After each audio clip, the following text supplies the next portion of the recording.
One of the best ways to make money in real estate is to flip. Now, flipping is simply just transacting, right? It's getting in a deal and getting out of the deal as fast as you possibly can for the least amount of time, energy, and effort for the biggest return on your money. That's flipping.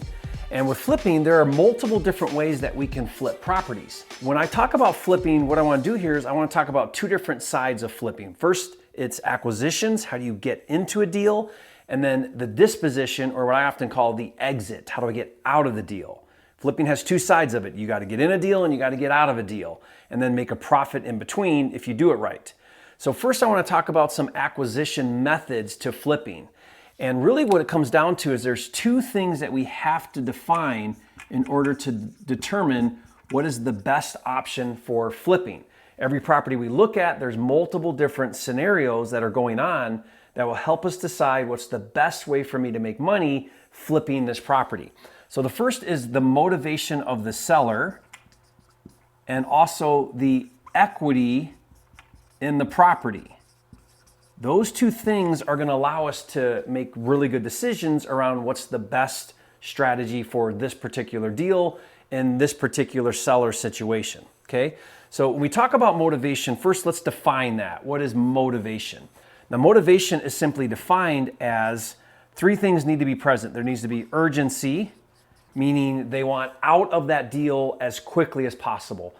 A high motivation has high urgency. They want to alleviate it from the property. They want to close on that deal as soon as possible and remove that property from their life. So urgency is a big part of it. Distress. Now, distress goes along with urgency. Something is going on in their life. Bankruptcy, divorce, could be an inherited property, could be a tired landlord, could be probate. There's dozens of different distress points that a seller might be experiencing that would cause them to want to sell that property.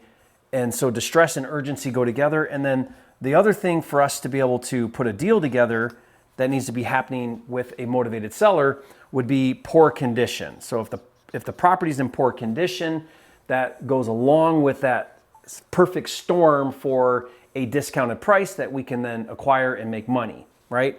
So motivation is all about urgency, distress, and condition, and the seller's willingness to take a discount on price. Well, the discount on price is relative to the level of motivation. Makes sense, right?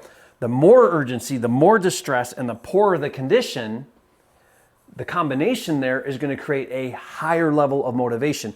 And the higher the motivation, the bigger the discount, the lower the price. So if we look at a scale, for example, and we say, you know, a 0 is no motivation or low motivation and a 10 is high motivation, where does that seller fit on the spectrum with urgency, distress, and condition?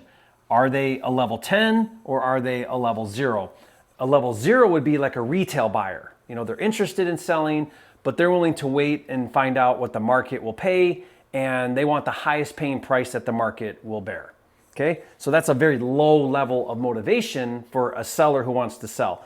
So in relation to that, the price is going to be in direct correlation with the level of motivation. So now what? Well, how do we put a deal together? Well, the next thing that we have to consider there is the equity in the property. Okay, so equity. Now what's equity? So what's equity? Well, equity is taking the difference between the value or the price minus any liens on the property. So the most typical lien would be a loan, so a bank loan.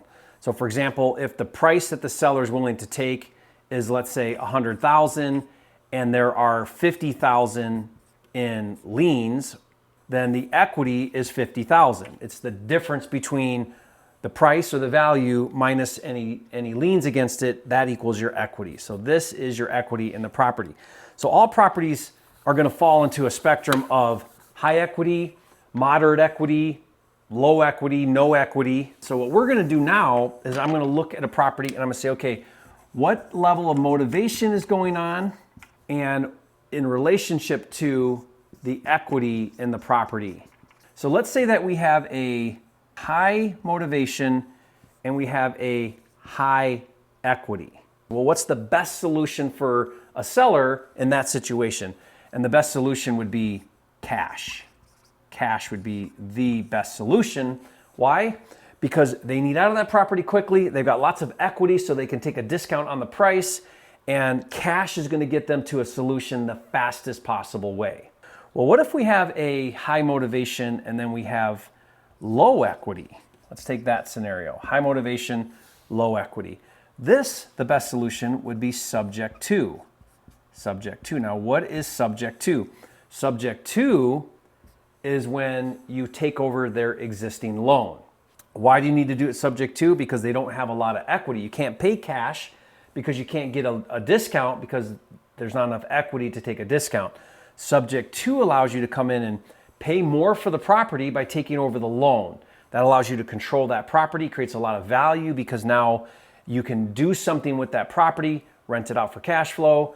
That would be a long-term play, or what I'm going to show you in a minute is how do you exit now, because we're flipping, how do you exit out of that subject to deal? We'll talk about that in a minute. Okay, well, let's take a look at another scenario. Let's go the other way, and let's say that the seller has low motivation, but they have 100% equity, okay? Meaning they own it free and clear. No debt, no liens on the property, 100% clear. They want to sell, but they're just not really highly motivated. They're not going to take a big discount because they don't have high urgency, high distress, and poor condition property. This is actually a very common scenario. We run into this all the time. 100%, they want to sell, but they just have low motivation. Well, in this situation, it would be seller finance. Seller finance, you create a new loan because they have no debt, so you can create a new loan and you can pay the seller a much higher price. The seller's going to wait to get some or all of their money, and that's going to now allow you to control the property, purchase it, while the seller finances the purchase. Okay, this is called owner finance or seller finance.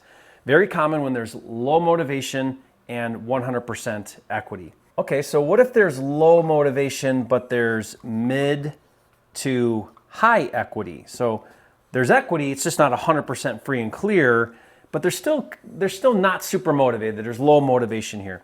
And this would be what we would call a hybrid. Now, a hybrid is simply a combination of subject to, so there's still some lien on the property, so you take it over subject to, but then you've got all this extra equity. You would create a second position seller finance for the remaining equity in the property. We call that a hybrid because it's a combination of subject to and seller finance. That solves the problem for a low motivation and a mid to high equity situation. Okay, and the next scenario would be, what if there's a mid or moderate level of motivation and there's also mid or moderate equity? Okay, so they're at like a level 5 on the motivation scale. They're not like looking for retail necessarily, but they're not also willing to take that low cash offer. They're kind of in the middle range, and they've got some equity. Mid motivation, mid equity is very common. There's a lot of sellers that fit this category. And the best solution here is a novation. Now, what's a novation? I've been talking a lot about novations quite a bit on my channel recently.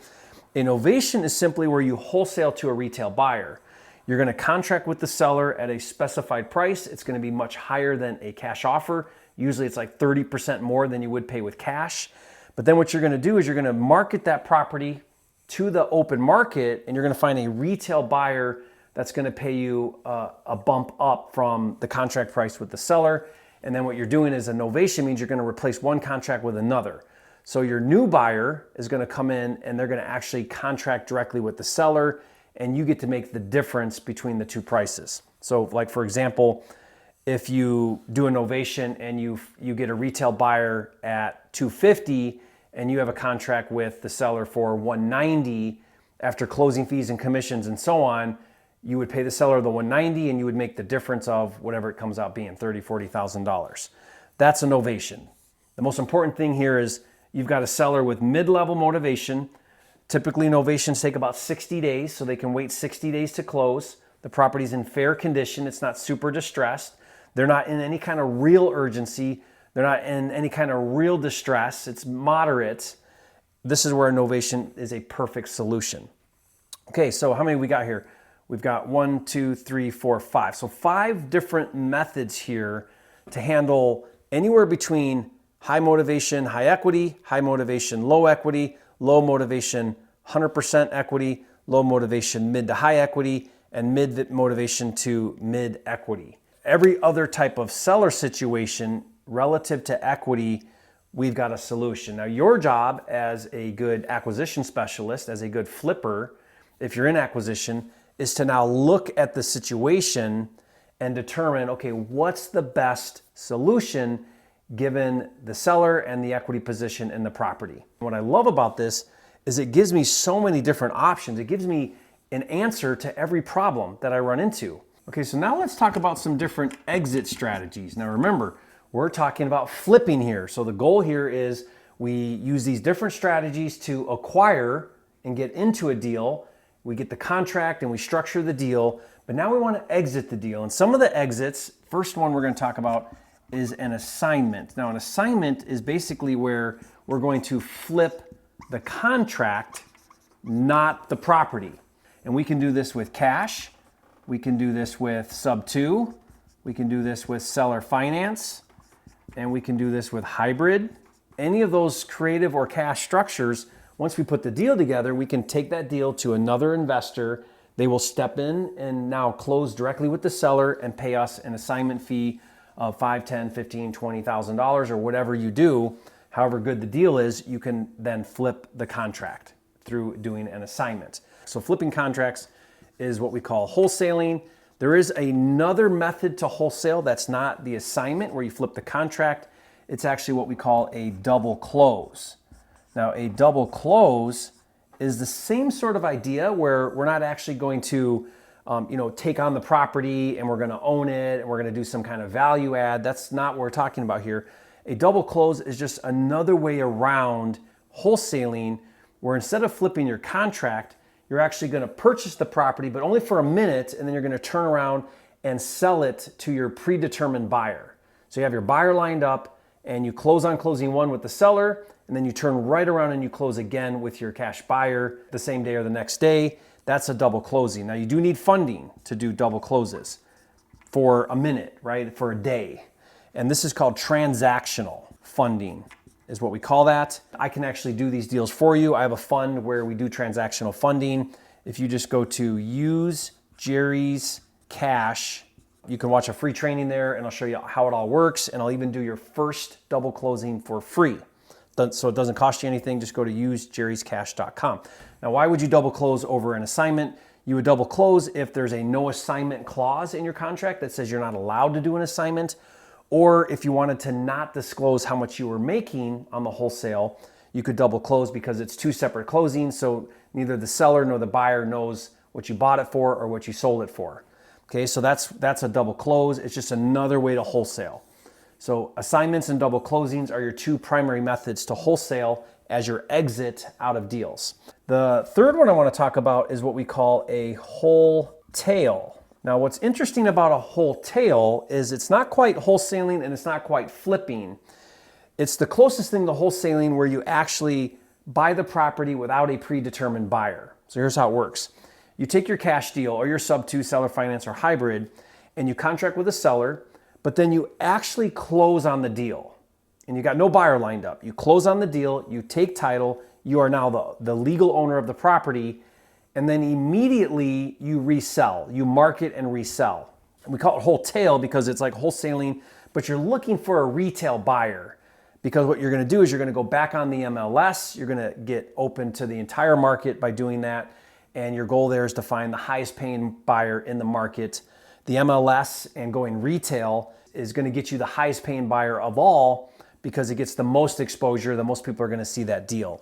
So when we contract a property and we actually close it and then we relist it to sell, then that's a wholesale. And those are typically 30 to 60 day flips.